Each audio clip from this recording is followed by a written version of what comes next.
Bonjour, je suis Flavio Gerson et aujourd'hui je vais vous présenter la fusillade de Fourmi. Fourmi a été une cité industrielle du nord de la France de 15 700 habitants, majoritairement ouvriers.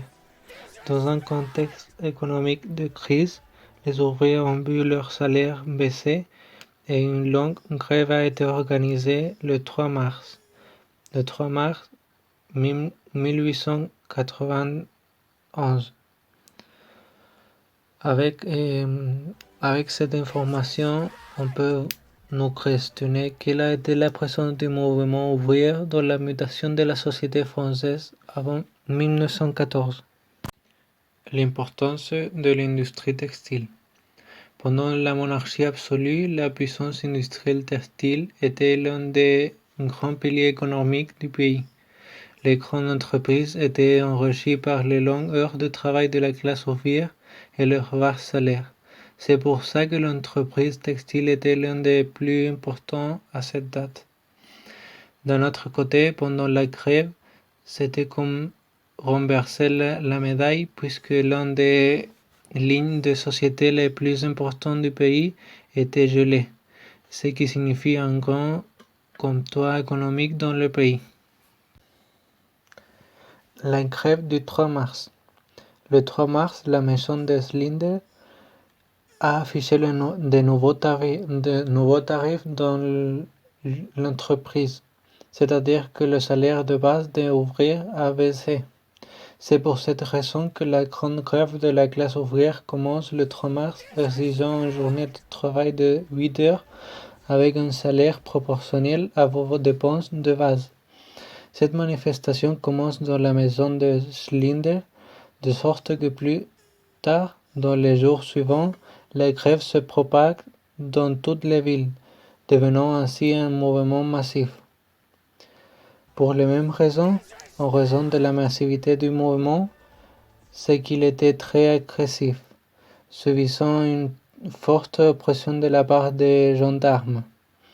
Au moment qui suit le début de la grève, de multiples troupes furent envoyées de l'État, dont les dragons, qui arrivent principalement dans les régions de Meru.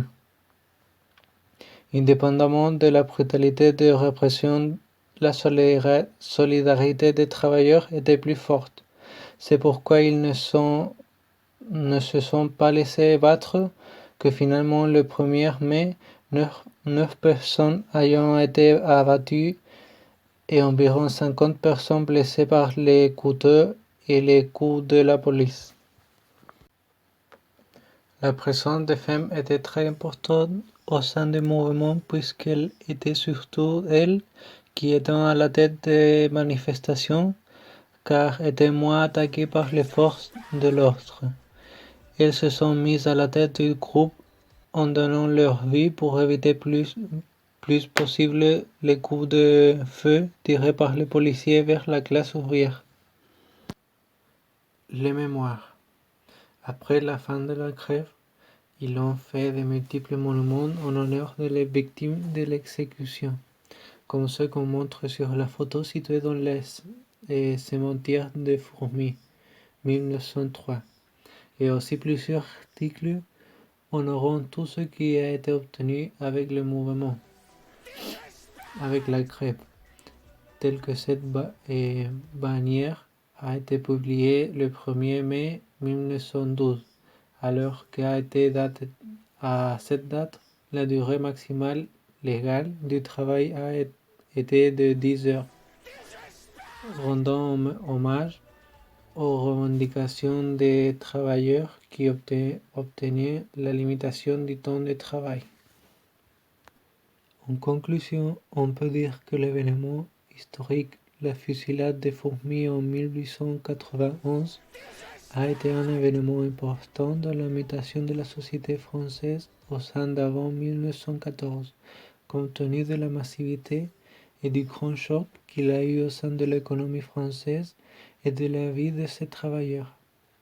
C'était un fait qui revendiquait les droits des travailleurs des entreprises textiles, à la fois salaire et aux heures de travail. Ceci est fortement lié aux objectifs du régime républicain, se mettant du côté de la classe ouvrière, donnant ainsi à la fois des obligations et des libertés et des droits.